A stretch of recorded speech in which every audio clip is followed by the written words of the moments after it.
আমি আমি অশোক কীর্তনিয়া ঈশ্বরের নামে শপথ করিতেছি যে বিধি দ্বারা স্থাপিত ভারতের সংবিধানের প্রতি আমি অকৃত্রিম নিষ্ঠা ও আনুগত্য পোষণ করিব।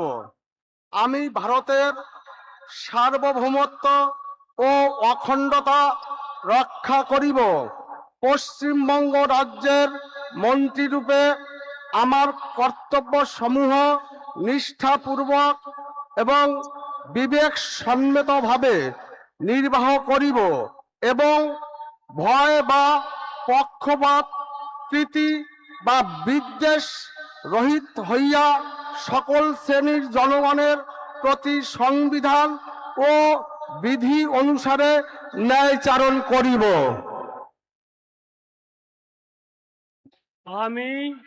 আমি অশোক কীর্তনিয়া ঈশ্বরের নামে শপথ করিতেছি যে পশ্চিমবঙ্গ রাজ্যের মন্ত্রীরূপে যে কোনো বিষয় যাহা আমার বিবেচনার জন্য আনিত হইবে বা আমি জ্ঞাত হইব, তাহা ওই মন্ত্রীরূপে আমার কর্তব্য সমূহের যথাযথ নির্বাহের জন্য যেরূপ আবশ্যক হইতে পারে তদ্ব্যতিরেকে আমি প্রত্যক্ষ বা পরোক্ষভাবে কোনো ব্যক্তি বা ব্যক্তিগণের নিকট জ্ঞাপন করিব না বা প্রকাশ করিব না।